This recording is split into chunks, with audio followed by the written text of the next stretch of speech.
दोस्तों सोचो अगर आपकी उम्र सिर्फ 19 साल हो और पूरा घर कर्ज में डूबा हो, कर्ज भी इतना कि चुकाने में पूरी जिंदगी लग जाए। ऐसे में आप क्या करेंगे?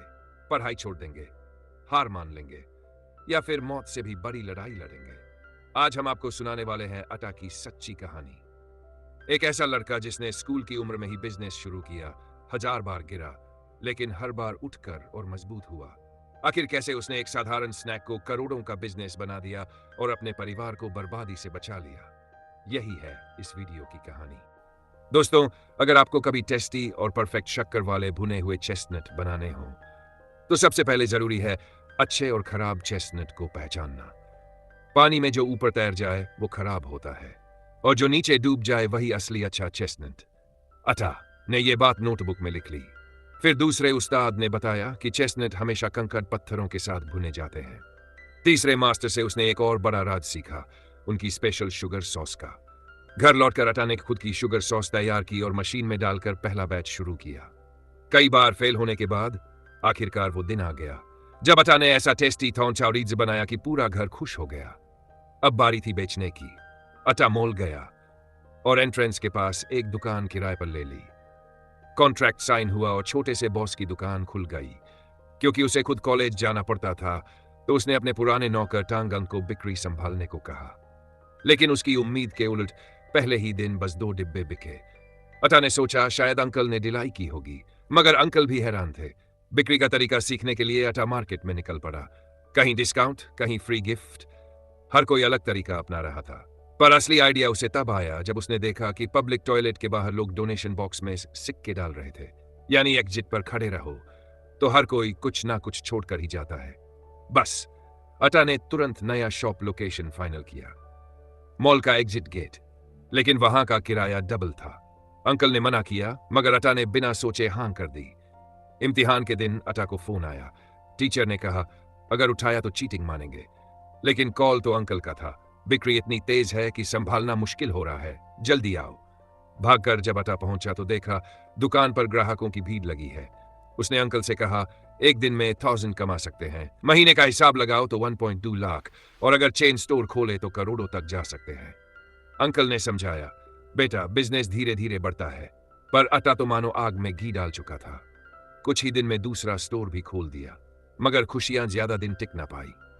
भुने चेस्टनट की धुआं और तेल ने मॉल की सीलिंग काली कर दी। मैनेजर ने साफ कह दिया या तो सुधारो वरना दुकान बंद। अटा रात को चोरी चोरी सीलिंग पेंट करने लगा। इसी बीच मां ने बुरी खबर सुनाई, पिता का बिजनेस डूब चुका है और पूरा परिवार विदेश जा रहा है। अटा फूट पड़ा, इतना बड़ा हादसा था, आपने पहले क्यों नहीं बताया? मां रो पड़ी पर कुछ न बोली। अगले दिन उसका पासपोर्ट भी बन गया, लेकिन आखिरी पल में अटा ने मना कर दिया। उसने पिता से कहा मैं यहां पढ़ाई पूरी करूंगा। असल में वो अपने बिजनेस को नहीं छोड़ना चाहता था। पिता ने बेटे के फैसले का सम्मान किया। अटा ने कसम खाई मैं सारा कर्ज चुकाऊंगा। लेकिन धुएं की समस्या हल न हो सकी और आखिरकार मॉल ने उसकी दुकान बंद कर दी। दूसरी बार उसका बिजनेस भी खत्म हो गया। अटा टूट चुका था। तभी उसकी गर्लफ्रेंड उसे बाहर ले गई और उसे फ्राई की हुई सीवीड चखाई। इतनी टेस्टी की उंगलियां चाटते रह गए। बस अटा की सूखने की बिजनेस वाली नाक फिर जाग उठी। अब बेचेंगे फ्राई सीवीड। उसने सारे पुराने मशीन बेच दिए और 10 डिब्बे सीवीड मंगवाए। अंकल वो दिन रात ट्राई करते रहे, लेकिन कभी सीवीड कड़वी निकलती, कभी तेल में डूबी गीली। करारी क्रंची टेक्सचर पाने में पूरा माल खत्म हो गया। मायूस होकर अटा ने ठान लिया अब अपनी सबसे प्यारी चीज भी बेचनी पड़ेगी, उसका फेवरेट गेम ट्रांस। अटा के पास अब बस एक ही आखिरी सहारा बचा था। उसने अपना प्यारा कंप्यूटर बेच दिया। ढंग ने उसे मना किया, बेटा छोड़ दे, बहुत बर्बाद कर लिया, अब रुक जा। लेकिन अटा के पास अब पीछे हटने का रास्ता ही नहीं था। वो जानता था या तो अब जीतो या हमेशा के लिए हार जाओ। उसी रात मूसलधार बारिश हो रही थी। अटा नया सीवीड का सामान लेकर लौटा और देखा कि अंकल फिसल कर गिर पड़े हैं, उनका सिर फट चुका था। वो तुरंत उन्हें अस्पताल ले गया। लगातार झटके उसकी सांसें रोक रहे थे, लेकिन उसने हार नहीं मानी। वो सीवीड फ्राई करता रहा। तेल की गर्म छींटों ने उसके हाथों पर ऐसे निशान छोड़े जो कभी मिट नहीं सकते थे। एक के बाद एक बैच फेल होता रहा। आखिरकार बारिश से भीगे आखिरी बैग को उसने उठाया और उसे फ्राई करना शुरू किया। पहली बार, दूसरी बार, फिर एक टुकड़ा मुंह में डाला और ये वही करारी परफेक्ट टेस्ट थी जिसकी उसे तलाश थी।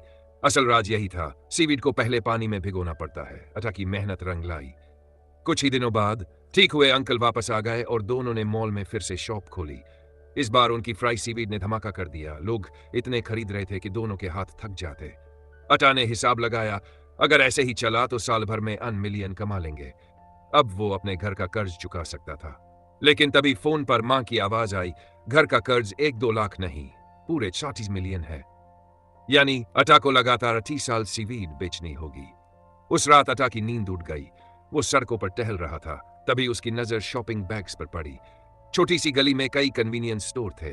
तभी उसे आइडिया आया, अगर मेरी सीवीड देश भर की दुकानों में बिके तो लाखों करोड़ों की बिक्री होगी। रोजाना मिलियन कमाना सपना नहीं। अगले दिन ही अटा पैकेट लेकर कन्वीनियंस स्टोर हेडक्वार्टर पहुंच गया। लेकिन मैनेजर ने कहा, हमें सस्ता और आसान पैकिंग चाहिए, तुम्हारा प्रोडक्ट सही नहीं है, और उसे रिजेक्ट कर दिया। अटा फिर टूटा, मगर हारा नहीं। उसने पैकिंग और प्राइसिंग बदली और दोबारा वहां पहुंचा। इस बार किस्मत ने साथ दिया, प्रोडक्ट पास हो गया। अब उसकी सीवीड पूरे देश की 70 डजन दुकानों में बिकने वाली थी। लेकिन उससे पहले कानूनी क्वालिटी टेस्टिंग जरूरी थी। समस्या यह थी कि अटा का कोई कारखाना ही नहीं था, वो तो किचन में फ्राई करता था। फिर भी हिम्मत करके वो बैंक गया लोन लेने, लेकिन बैंक ने साफ मना कर दिया, तुम्हारे पास कोई गारंटी नहीं है। इसी बीच अंकल ने खुशखबरी सुनाई, तुम्हारे पापा का एक पुराना गोदाम पड़ा है, उसे फैक्ट्री बना सकते हो। अटा ने अपनी पहली कार बेच दी और उसी पैसे से गोदाम को फैक्ट्री में बदल डाला। खर्च बचाने के लिए वो और अंकल वहीं पर रहने लगे। क्वालिटी टेस्टिंग का दिन आया। इंस्पेक्टर ने कई छोटी मोटी गलतियां निकाली और निराश होकर चला गया। अटा का दिल बैठ गया, लेकिन उसने हार नहीं मानी। उसने सारी गलतियां लिस्ट की और तुरंत सुधार किए। कुछ दिनों बाद जब ऑफिशियल नोटिस आया, धूप में खड़े होकर उसने कागज खोला। उस पर साफ लिखा था, पास वो दिन उनके लिए जीत का दिन था। अटा और अंकल एक दूसरे को गले लगाकर रो पड़े। अटा बोला, अगर ये बार भी फेल हो जाता तो मेरे पास खोने को कुछ भी नहीं बचता। कुछ समय बाद उसने पापा को कॉल किया, पापा अब आप घर लौट आ सकते हैं।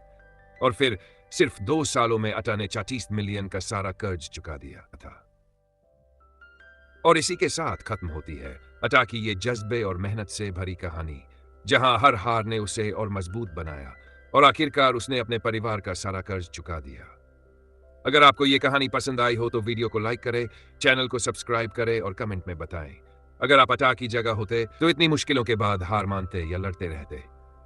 ऐसी और प्रेरणादायक कहानियों के लिए जुड़े रहिए। मिलते हैं अगले वीडियो।